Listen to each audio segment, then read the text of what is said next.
I'm just gonna cut right to the chase. Today we're making the cutest, easiest, no pattern, tiered skirt ever. And I promise you, you can do this too. Let me show you how.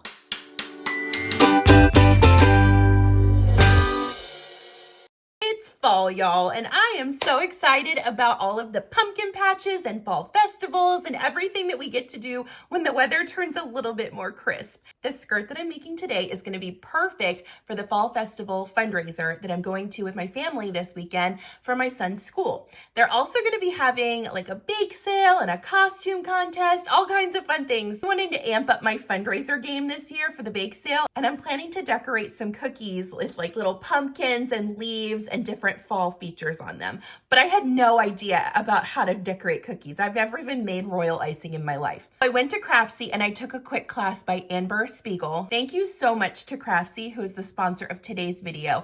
I couldn't have done this without you guys, truly. In Amber's class called Sweet Elegance, she talks about 16 different cookie decorating techniques in a very approachable way. She makes it very simple for you to understand.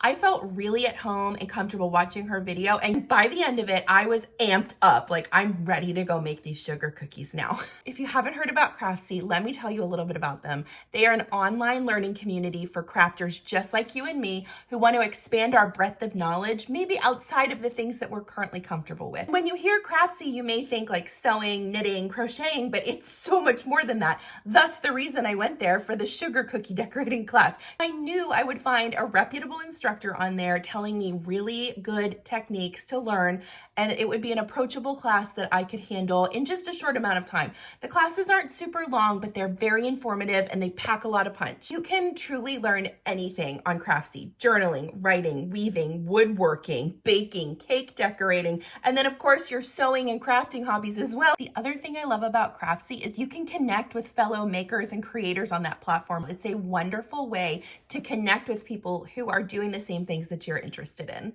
I've also got good news. Craftsy has given me a specific link just for y'all that I'll put down in the description. You can also click this QR code right here to get a full year of Craftsy premium membership for $1.49. This is valid for new members only, and it is a fantastic deal. I have gotten more than my money's worth out of that $1.49. It is a fantastic platform full of trustworthy, vetted instructors who know what they're doing and can teach you in a very approachable and friendly way. You have nothing to lose. Go ahead and click or scan and sign up for that first year of Craftsy membership for $1.49. You will not regret this decision. I absolutely love Craftsy and I will sing their praises all day long. Now let me show you how to make this unbelievably easy, adorable tiered skirt. The fabric I used for this skirt is a lovely rayon. It is very thin, very soft. It's got a wonderful drape to it. What you need to think about when you're choosing fabric for this skirt is, how do you want it to lay on your body? If you want something that's a little more flowy and sort of blows in the breeze, a rayon or even a lawn fabric, something soft and silky and flowy would be perfect. Now, in the past, I have made skirts out of things like sheets. That type of fabric is going to have a little bit more of a crisp hand. It's going to be a little bit more thick. It will lay just a smidge further out from your body than the flowiness of a challis or a rayon. Anyone that you pick is fine. It really is just all about your preference.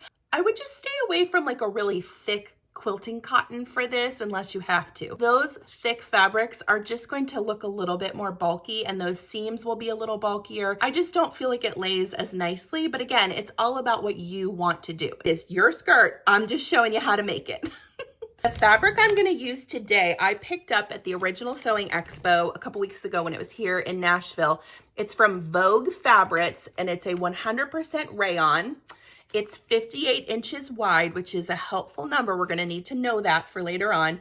And I'm using 2.5 yards. I got this for $20 total, which I think is a good deal. Here's the fabric. I love it. I love it so much. It's so pretty. So this is what I'm making my skirt out of today. Now I've got good news and bad news. The good news is that we are going to be able to start sewing this up in probably the next 15 or 20 minutes. The bad news is, to be able to do that, we have to do just a little bit of math. And I don't want you to freak out because this is actually very simple math. Just get your calculator out. I'm going to draw this out for you to make it as easy as possible to follow along with. This skirt is made up of 3 tiers. Each tier is going to be a little bit larger than the last one. Reason being, as we gather this up, it will create a beautiful cinched in skirt, kind of like this here. So to get there, we have to figure out how big to make each of these rectangles. Now I know that my fabric is 58 inches wide, so I'm going to put that down here. And if you want to add that to your, whatever yours is, that will factor into your measurements. I also have 2.5 yards-ish of this. I actually measured it and it's 96 inches long. I want to be a good steward of this fabric and try and use up as much of it as I possibly can. The next measurement you need to figure out is how long you want to make the skirt. If you're planning to go from your waist down to the floor, get that measurement. This is dependent on where you like your waist to fall. If it's at your waist, your true waist, then you would measure from there. If you plan to wear this lower on your hips, measure it from there. From my waist to the tops of my feet is about 40 inches. Remember, some of these numbers you can fudge a little bit. What we need to remember when we're cutting these tiers is to add in a smidge for seam allowance, maybe an inch total extra onto whatever this number becomes. But we're getting ahead of ourselves. So let's do tier 1. You need to measure your waist or your hip or wherever you plan for this skirt to sit and get that inch or centimeter measurement. Whichever land you live in, you can go by whatever measurement that is. I'm doing inches, so if that confuses you, I apologize, but I don't know how to work with centimeters. So for tier 1, we want to multiply your hip or waist. I'm going to call it my waist measurement because that's what I'm going off of here. We want to multiply your waist by 1.5. My waist is 54 inches, so for me, that would be 81. This is whatever you multiply it by. For tier 2, we're going to move that 81 down here, or whatever number you got right there. And we're going to multiply that by 1.5. So for me, that's 121.5. Now again, these are ish. We don't have to be exact on these because this is the width of how far apart your pieces are going to be end to end, and they're going to get cinched up, so you have wiggle room here. For tier 3, I'm multiplying 121.5 by 1.5. So you see how we're doing this? We're just moving this down each time, and for me that's 182.25. So this is a basic, just how wide our tiers are going to be. For how tall your tiers are going to be, we're going to take this 40 and sort of divide it out among the 3 tiers. So for this top tier, we need to add a little bit extra in because we are going to have some elastic that we need to cover up and we need to fold that fabric down. My elastic, I think for this project is 1.5 inches. So I'm going to add 2 inches on top of this measurement here. When I divide 40 by 3, I get approximately 13.333333. Again, none of this has to be exact. So what I'm going to do is make my bottom tier 13 inches going up and down. And my second tier is going to be 13 inches. But on this one, I'm going to add a little bit more to it. Let's do 15 here. We also need to figure out how many of each rectangle we need to cut to get to these numbers. For 54 inches, my fabric is 58 inches wide. My first piece needs to be 81 inches wide. I'm just going to divide 81 divided by 2, which gives me 40.5. So we'll say 40. Again, it doesn't have to be perfect. So I know that I need 2 40-inch lengths. And I'll have some extra on the end, and that's okay. I can make a scrunchie or something with it. Okay, so I need to cut 2 of this first piece. The second piece, I have 121.5, so I'm going to divide that by 58. We'll just do 120. Gives me 2.06. So that tells me I can cut 2 of these pieces and be fine. So 58 times 2 is 116. That's close enough. This one will be the width of fabric. So I need to cut 2 of these pieces. For this last one, 58 times 3 equals 174 inches, which is close enough. Again, we're not trying to be perfect. We're going to be gathering it all together. So I know that I need to cut 3 58-inch pieces, which will give me 174 inches. If your head is hurting, just stick with me, okay? It looks scientific, but it's not that bad. What you basically need to know is how wide your waist is and then how big each tier is. And if you follow this method and round off a little bit, you're gonna be fine. Let's tear some fabric. I realize some of you are going to clutch your pearls at what I'm about to do. And if you would prefer to cut your fabric, that is fine. I don't want to sit here and try and measure rayon because it's so flimsy that I will never get an accurate measurement.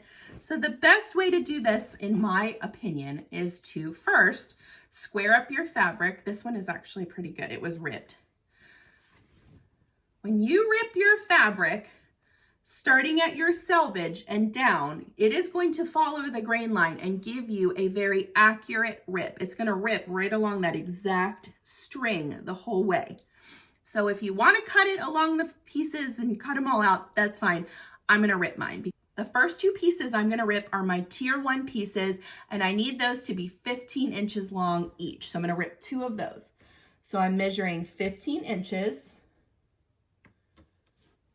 I'm going to put a little snip, go down past your selvage, and then snip and rip, okay? So there is tier 1. Let's see, did we get an accurate measurement?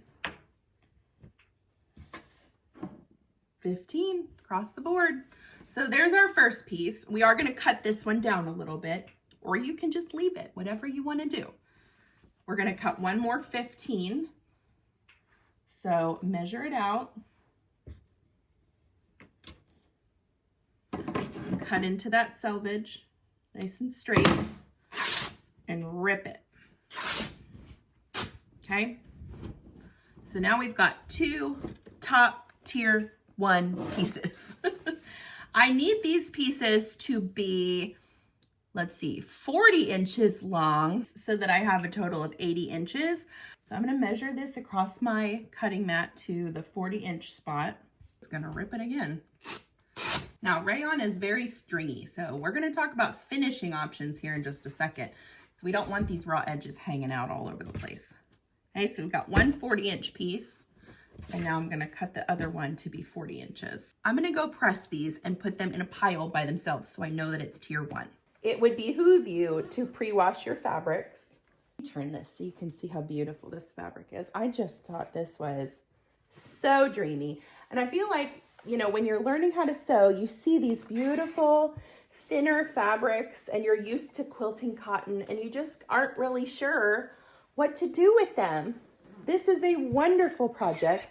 It is adventurous, beginner friendly. I wouldn't necessarily do this for your very first sewing project ever in the history of the world, but maybe go make your little, you know, pillow or bandana or napkin or whatever you do for your first project, and then try this one. A lot of things with sewing can be fixed. You just have to be able to think outside the box a little bit. So be prepared to go off script sometimes when it comes to your patterns in sewing. And know that it doesn't have to be perfect, and just remind yourself that, because this skirt that I'm wearing right now isn't perfect, but it sure looks cute. Fold these sort of over on themselves and make a little pile for tier 1. And if you get nervous about getting things mixed up, label the pile. Put a little post-it that says tier 1. I'm going to lay them in order of how I'm going to sew them, so we're all good there. My next 5 pieces that I'm going to rip are for tiers 2 and 3, and they're all going to be 13 inches. So I'm just going to do exactly what I did before. Measure along the selvage, snip, rip. Okay, do that, iron your pieces, and I'll meet you back here and we'll get started sewing. Are you having fun yet? Because I am. Hooray, all of our pieces are cut. So I've got tier 3, tier 2, and tier 1. We are going to work from the top to the bottom on this project. So grab your 2 tier 1 pieces, and the first thing we're going to do is connect them at the short ends to create a circle. So what I'm gonna do is just match up the two ends that have my selvages still. I didn't chop those off. So I'm going to put them right sides or pretty sides touching. And I'm gonna sew for this one, since I'm trying to cover up that selvage edge, I'm gonna sew just along the line beside it so that it covers it up. If it's easier for you to just cut that selvage off and, you know, sew a 1/2 inch or 1/4 inch seam, that's fine too. You do you. Start with a back stitch. My stitch length is 2.5. And we're just gonna stitch right along this edge. Back stitch at the end. And there you go. We've got our first piece connected. Now, we have to finish this seam somehow. So there's a couple options here. Your first option would be to use your pinking shears. I like the Guggenheim ones. They're really sharp and do a great job. And for that, you would just cut right up along the edge, leaving maybe a 1/4 inch left.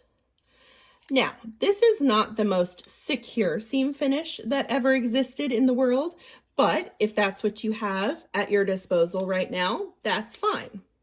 If you want to take it up a step further, you can do a zigzag stitch along this edge. And to do that, you would go to your machine and to your specialty stitches, pick your zigzag stitch, and I would line the notch in the middle of your presser foot up with the edge of your raw edge there, so that one stitch is going in and one stitch is going out.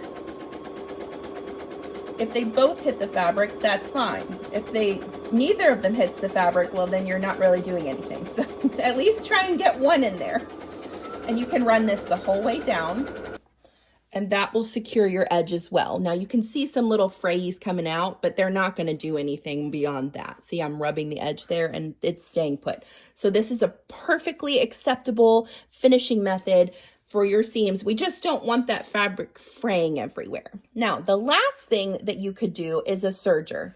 Let me show you that option. This is my serger. It uses 4 cones of thread. Your far left cone is your left needle. A serger has 2 needles down here. The left needle is going to sew a straight stitch.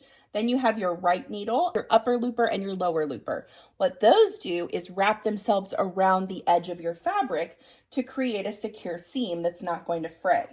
So it could be argued that you don't actually necessarily need to even do this straight stitch that you did on your sewing machine if you have a serger. Again, there is a lot of pearl clutching probably happening as I talk in this video. Some people have strong feelings that you need to sew the seam first on your machine and then finish the edge on your serger. I don't care what you do. If you want to just do the whole project on your serger, this is what it would look like. My opinion on this is we are not doing a whole lot of pulling on these seams because it's a flowy skirt. So realistically, if you want to just do the whole project on your serger for sewing those seams and edges, that's fine.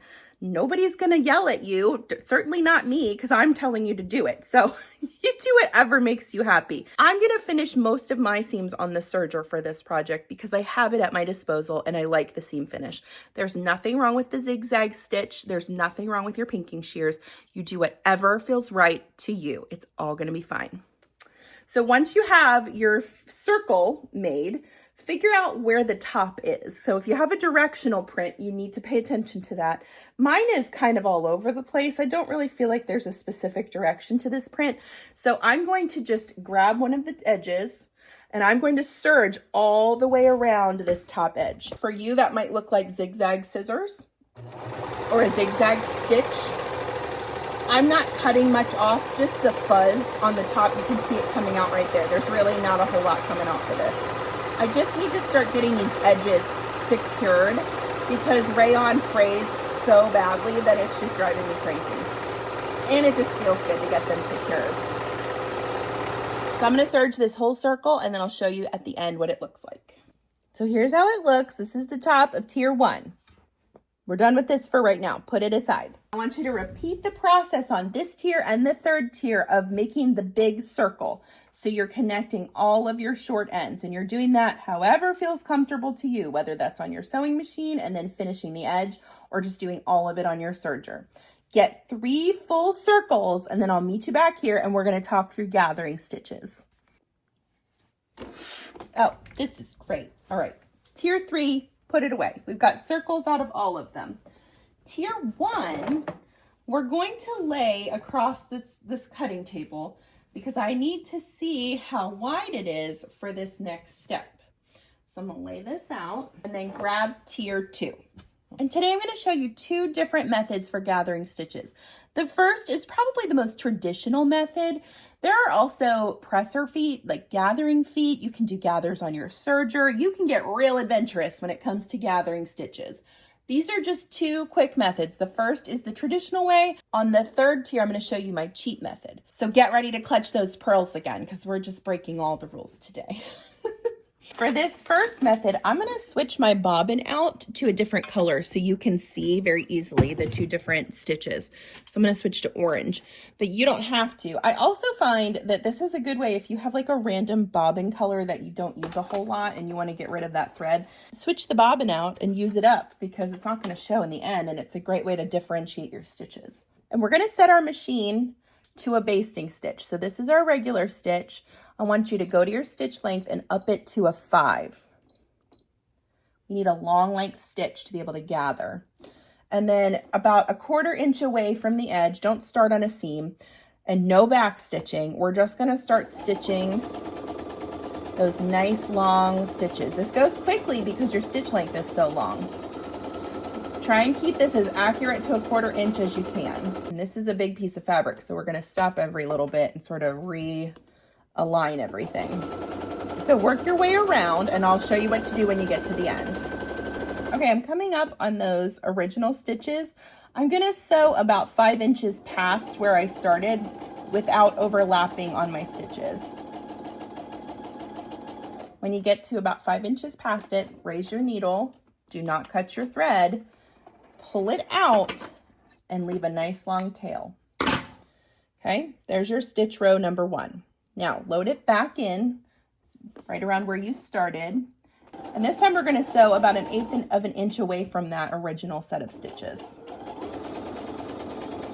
If that's too close of a measurement for you and it makes you feel stressed out, just do it a little wider. You'll just have to make your seam allowance a little bit larger to cover up all these gathers, but it's not a big deal. This skirt is so forgiving in all of its measurements. So even if that math part at the beginning made your head spin, just do the best you can. If anything, overestimate it a little bit, and then you can trim things up as you need to. This is 100% based on your measurements. Okay, I'm back to my first set of stitches. I'm going to sew past about 5 inches again. Lift my presser foot and my needle. Cut a tail. Now the reason we left those tails is we need to scrunch this up, but we may need to scrunch it back out too once we get things scrunched up. So depending on how much scrunching you do, it's good to have that tail there. Find the 2 tails of my long threads here, and I found them. I'm going to wrap those around my fingers and start to gently pull the fabric. Rayon gathers really easily. Quilting cotton is going to be a little bit harder. The thicker your fabric is, the more difficult it is to gather. So this rayon moves nicely. I don't like to pull necessarily from like right at where the stitches are with my fingers. I reach down about 2 inches and pull on the diagonal, and that really helps gather things up. So I'm going to work my way around until this is nice and gathered, and then we'll lay it against the skirt and sort of adjust it as necessary. These are very tight gathers right now, and when it comes to attaching it to the skirt, they won't need to be as tight. But if I pull them tight on the beginning, then I have more ability to loosen them up as I need to. Lovely. We've got it all gathered. Now I'm going to lay this top piece to see how wide it needs to be. And on a first go, I know this is going to be too gathered to match. Okay. See how we're not matching up here? We need it to ease out a little bit. So find your stitches where you started and stopped, and we're going to start pushing some of that fabric out along that thread. So sort of work your way from the back to the front here. You'll see that it eases out a little bit. We want to try and keep the gathers as even as we can, but it's not going to be a perfect science. And that's okay. Almost there, maybe about 2 more inches. Find your side seam on your tier 2 and find your side seam on tier 1 and match the gathers to the raw edge right along that seam line. So see how we've got one seam and then another seam. I'm going to match those up, and you can pin or clip around the top edge here. And as you do this, you can sort of move the gathers around so that they're not all bunched up in one place. When you reach the opposite side, match those side seams as well. Put my stitch length back down to a 2.5. And I'm going to load this in gathers side up. And the reason I'm doing that is I can adjust them as I see fit while I'm sewing, which is a nice little bonus. So you don't have a clump of gathers in one area. I'm going to sew this at about a 1/2 inch seam allowance, just as long as it's going to the left of your stitch lines for your gathering stitches. Start with a back stitch. And this is going to take a little time. Don't just speed through this. Watch your gathers. Make sure they're facing down every time you sew over them, not like sideways, because that'll show up on the front. We always want those gathers down. And inch by inch, we're going to work our way around to attach the gathers to the top tier of our skirt. Okay, keep working the whole way around, and then I'll show you what we got. I just finished stitching tier 1 to tier 2 along the gathers. So let's flip it out and see how she looks. Yes, that's cute. I love it. All right, we have to finish these seams. So whatever that method is for you, if you're gonna zigzag stitch, if you're gonna pinking shear them, or if you're gonna serge them, do that now. I'm gonna serge mine. So here's our skirt. And I'm gonna lay this down because the next tier we have to make this width along the second tier. I was trying to find the best camera angle to show you my cheat method for gathers, and I guess this will probably be the best one. So keep your machine at a stitch length of a 5. You're gonna lay it under just like you did before. I'm gonna put this at about a 1/4 inch or so away from the edge. Sew a couple stitches. Maybe like 8 or 10. All right. Now, this is where it gets tricky. Reach up, and I want you to grab onto the thread that's going out of your spool of thread up here. We're going to hold it a little bit. Just put a tiny bit of pressure on it. Watch what happens.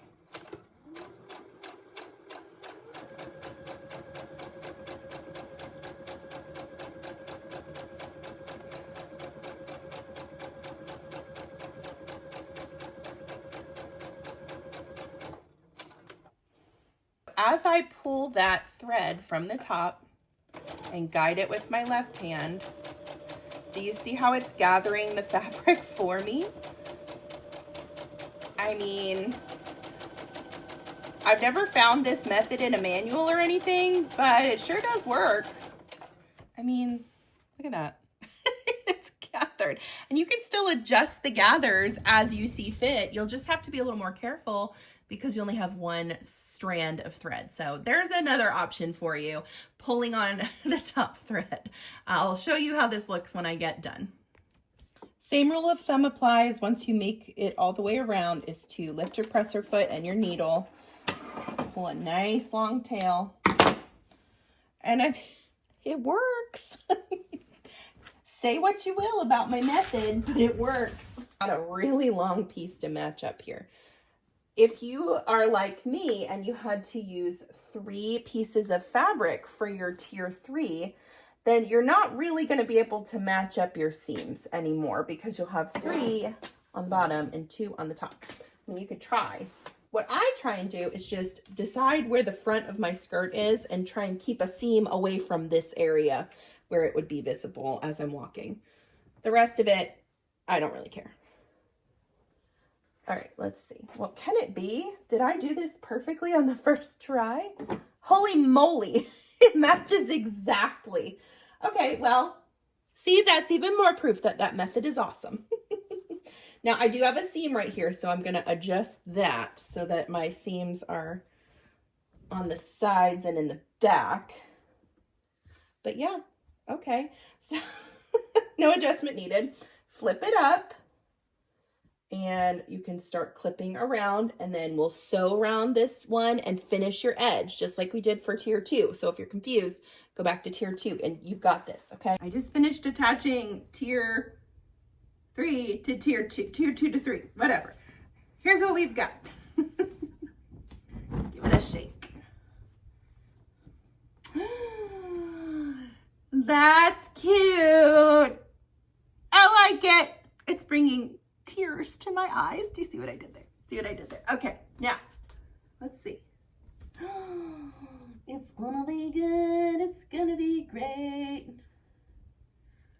We got to put some elastic in this waist now and get it like cinched up. So let me get my box of elastic out here. Let's see what we've got. This would be nice. Yeah. It is 1.5 inches wide. Okay. And here's how we're going to measure it. It doesn't have to be the full length of your waist. So this doesn't quite match up, but that's okay because I want it to stretch a little bit to reach around me.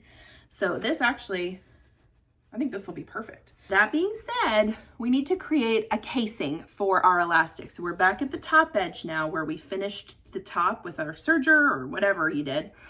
Fold this down about 1.75 inches.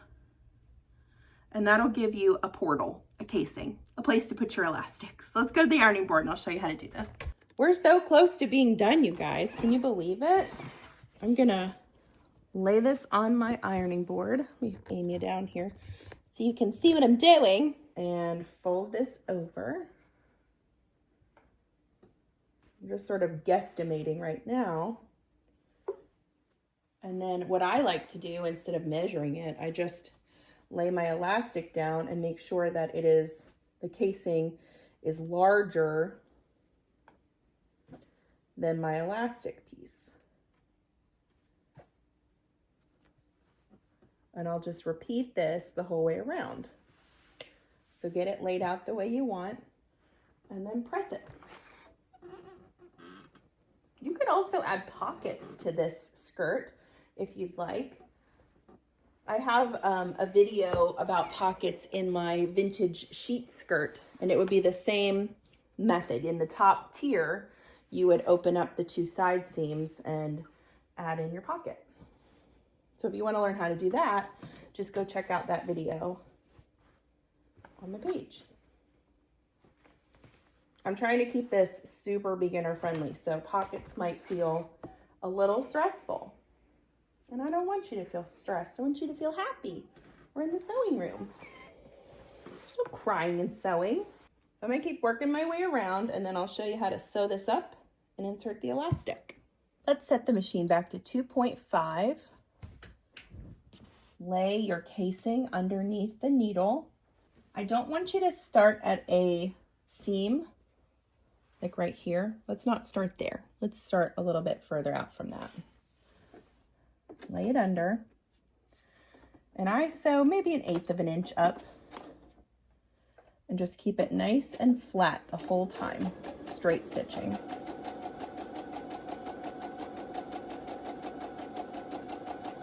You're going to go all the way around the top of your skirt, keeping it flat the whole time. And when you get to the other end, leave about a 3 to 4 inch hole so that we can thread the elastic through. It's time to feed the elastic through our casing. So you left a little hole in the casing. This is just looking so good. And I'm going to use a bodkin. And a bodkin looks kind of like tweezers with a washer on it. And how it works is it's got these little claws that you reach around on your elastic and close it up and then push the washer down, and it creates a nice grip on it that you can feed the elastic through your casing without a whole lot of trouble. You can also use a safety pin if that's what you have on hand. Slide it in and make sure you get those edges through to start. Lovely. And then just start pushing it through a little bit at a time, pulling at the end. And you may eventually get to the point where you're about to lose your elastic into the casing. So keep an eye out on that. And if it comes close, you can pin it with a clip, or don't use a clip, use a pin to cut through that fabric and hold on to it so it doesn't get lost in your casing, because that kind of defeats the whole purpose. Since we're pretty close here, I'm going to grab a pin and just slide it through so that it's secure for now. And then keep threading till you reach the beginning of the casing, or the end, I guess, however you want to look at it. Try not to turn it or twist it as well, but I'm going to show you a fix for that at the end of the project too, to keep that from happening. So excited about this skirt. I just got a new pair of cowboy boots and I can't wait to wear them. And this skirt I think is going to be perfect. You don't have to make this floor length. You can make it like T length. That's a cute style right now too, like calf length or shin length, and then wear your boots with it. That'd be cute. All right, we've reached the beginning. So we're gonna even out some of that bunching, distribute it a little better. And this elastic is very close to my measurement, so I'm not gonna even cut it. I'm just gonna overlap the two ends here, making sure it's not twisted. And I'm gonna zigzag stitch across this. Go to a zigzag stitch. Give myself some room here. Did I pull the pin out? I don't think I did. Where are you? Oh, there it is. Okay. Well, that'll help. There we go. All right. So I'm overlapping about 1 inch. And I go a little psycho on this. I zigzag all the way down.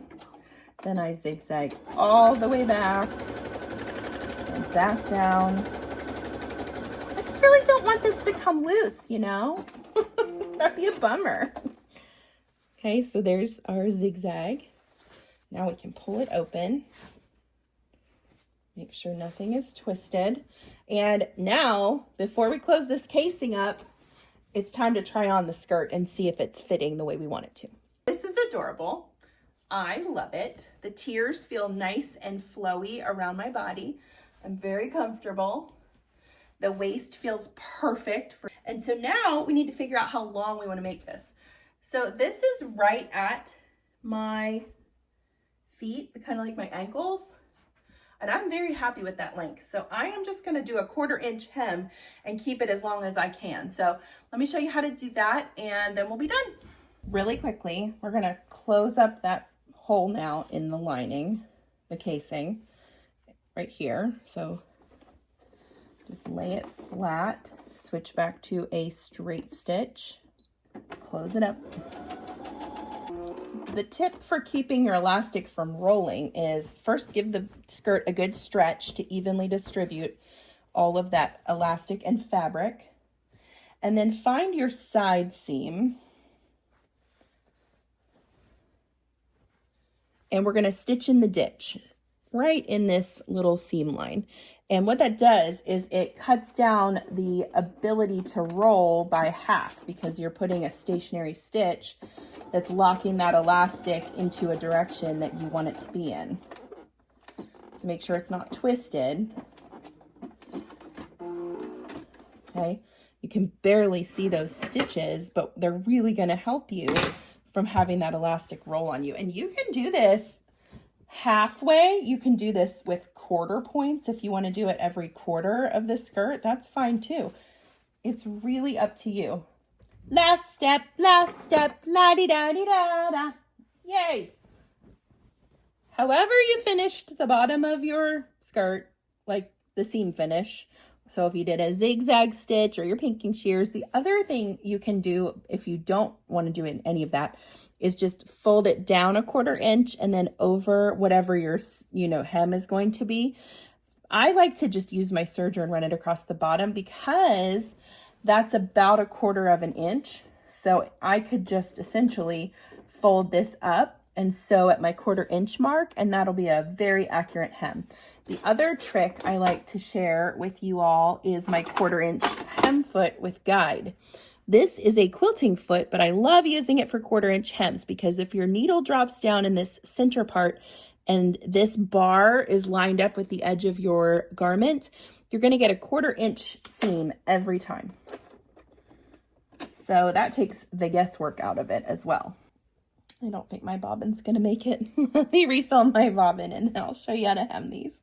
Back with a fully loaded bobbin. So I'm folding this up just right at 1/4 inch and my needle is centered over the hole. Start with a back stitch.